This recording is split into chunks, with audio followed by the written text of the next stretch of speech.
এলাকার উন্নয়নের জন্য বরাবরই সচেতন বিধাননগর পৌর নিগমের মেয়র পরিষদ রাজেশ চিরিমাল। বিশেষ করে মহিলাদের সুস্থ রাখার জন্য বিভিন্ন ধরনের উদ্যোগ গ্রহণ করেন তিনি। মহিলাদের পুষ্টিকর খাদ্য প্রদান, বিনামূল্যে স্যানিটারি প্যাড প্রদানের মতো কর্মসূচি গ্রহণ করেন তিনি। এবার তার উদ্যোগে সিই আইল্যান্ড বিধাননগরে মহারানা প্রতাপ সিংহের মূর্তির উন্মোচন হলো। সংসদ তহবিল থেকে প্রাপ্ত অর্থে এই আয়োজন বলে জানিয়েছেন তিনি। এদিন এই কর্মসূচি উপলক্ষে বসেছিল চালের হাট। উপস্থিত ছিল সাংসদ কাকলি ঘোষ দস্তিদার, মেয়র কৃষ্ণা চক্রবর্তী সহ অন্যান্য বিশিষ্টজনেরা। এদিন রাজেশ চিরিমাল বলেন, জন্ম ও মৃত্যুকে একই সঙ্গে জয় করা এক প্রবল পরাক্রমের নাম মহারানা প্রতাপ। তিনি ছিলেন শৌর্য, সাহস, স্বাধীনতার প্রতীক। তার আদর্শকে সকলের মধ্যে ছড়িয়ে দিতে তার এহেন উদ্যোগ বলেই জানিয়েছেন রাজেশ চিরিমাল।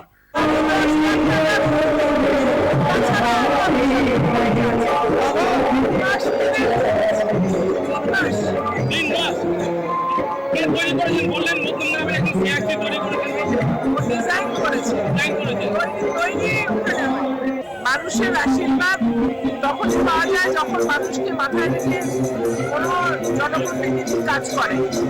আমি সৌভাগ্য করি যে মানুষের সেখানে দেবতার প্রতিষ্ঠা অধার্মিক কাজ। আমাদের মাননীয় সাংসদের পরিকল্পনা, আর উনি যে আমার ওয়ার্ডে বসিয়েছেন এটার জন্য আমার কৃতজ্ঞতা।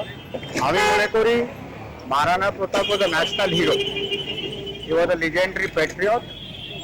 উনারকে নিয়ে কোনো ধর্ম, রাজনীতি, ভাষা, প্রান্ত এইসব কথা ঠিক নয়। আমি মনে করি আমাদের এত কোনো মনীষীজন আছেন, তার মধ্যেই আমরা মহারানা প্রতাপকেও একটা, উনার ব্রেভারি বলুন, উনার মাতৃপ্রেম, ভূমিপুত্র ছিলেন অবশ্যই।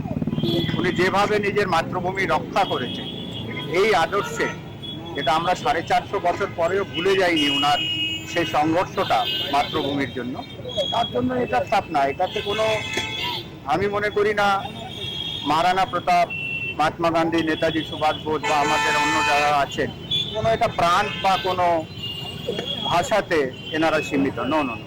আমি তো ওয়েস্ট বেঙ্গল বোর্ডের স্টুডেন্ট ছিলাম, আমি তো মহারানা প্রতাপের কাহিনী পড়েছি ছোটবেলাতে।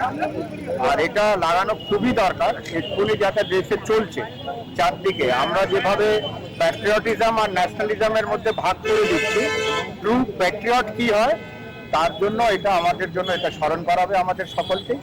এবং সল্ট লেক মতন একটা জায়গা, যেখানে আমি মনে করি বহু সংখ্যক মানুষ, বহু ভাষাভাষীর মানুষ খুব আরামে, কোনো অসুবিধা ছাড়া এখানে আমরা যেভাবে এক শান্তিতে আছি, ওইভাবে আমরা যাতে সব দিন থাকতে পারি। মহারানা প্রতাপ আমাদের জন্য একটা প্রেরণা।